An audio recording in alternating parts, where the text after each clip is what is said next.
ایک بدو آئے، ایک صحابی آئے، یا رسول اللہ میرا باپ میرے مال کو خرچ کر دیتا ہے، مجھ سے پوچھتا نہیں ہے۔ تو ہم نے کہا بلاؤ اسے۔ ان کو جب بلایا گیا تو اس نے پوچھا کیوں بلا رہے ہیں؟ کہ تیرے بیٹے نے شکایت کی۔ تو ان کو اتنا دکھ ہوا، انہوں نے چند اشعار پڑھے دل ہی دل میں، زبان پہ نہیں، دل ہی دل میں، اور مجلس میں آ گئے۔ جب پہنچے دربار رسالت تو جبریل آئے ہوئے، یا رسول اللہ اللہ تعالیٰ کہہ رہے ہیں اس کا مسئلہ بعد میں سنیں، اس سے کہیں وہ شعر سنا جو تو نے بیٹے کے گلے میں کہے ہیں، اور اب تیری زبان سے ادا نہیں ہوئے پر تیرے اللہ نے سنے۔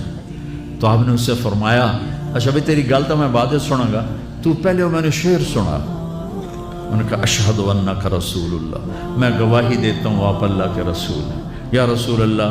میں نے دکھ میں چند اشعار زبان سے نہیں دل ہی دل میں دہرائے تھے، اور آپ کے رب نے عرشوں پہ سنا، واقعی آپ کا رب بھی سچا اور آپ بھی سچے۔ آپ نے کہا کیا کہا تھا؟ کہا میرے بیٹے جس دن تو پیدا ہوا ہم نے اس دن اپنی ذات کے لیے جینا چھوڑ دیا،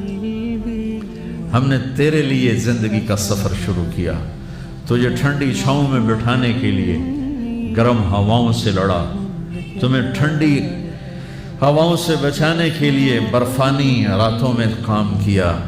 تیری ایک مسکراہٹ دیکھنے کے لیے ساری ساری رات تڑپا، ساری ساری رات اپنے آپ کو کوہلو کے بیل کی طرح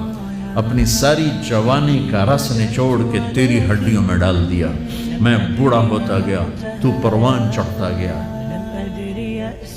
میری کمر جھک گئی، تیری کمر اٹھ گئی، میری ٹانگوں سے جان نکل گئی، تیری ٹانگیں مضبوط ہو گئی، میرے ہاتھ کانپنے لگے، تیرے ہاتھ مضبوط ہوئے، میں لڑکھنانے لگا، تو اترانے لگا، تو مجھے خیال آیا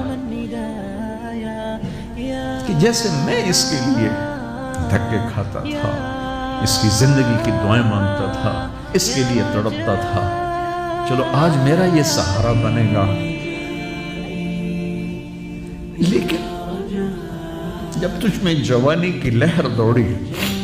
اور مجھے بڑھاپے نے کھا لیا، جب جوانی میں تجھ میں رنگ بھرا اور بڑھاپے نے میرے رنگ چھین لیے، جب جوانی نے تجھے سیدھا کیا، بڑھاپے نے مجھے ٹیڑھا کر دیا، کمر جھکا دی، تو ایک دم تو مجھے ایسے گھور کے دیکھنے لگا، تیری آنکھیں ماتھے پہ چڑھ گئیں اور تو مجھے یوں دیکھنے لگا جیسے میں نوکر ہوں، تو باپ، تو مالک۔ تو میں نے اپنی 30 سالہ زندگی کو جھٹلا دیا کہ ہاں ہاں میں باپ نہیں ہوں، میں نوکر ہوں، یہ میرا سردار ہے، اگر یہ بیٹا ہوتا تو یوں تو نہ کرتا۔ اس نے میری راتوں کے تڑپنے کو بھلایا، میرے گرمی سردی سے لڑنے کو بھلایا،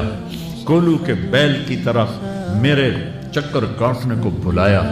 اپنی خوشیوں کو دفن کر دیا اپنے سینے میں، قبرستان بنا دیا اپنے سینے کو، اپنی خواہشات کا اور اپنی خوشیوں کا، اور آج تو مجھ سے ایسے بات کرتا ہے جیسے میں نوکر ہوں اور تو میرا آقا ہے۔ اچھا میرے بیٹے میں نوکر سہی، تو سب،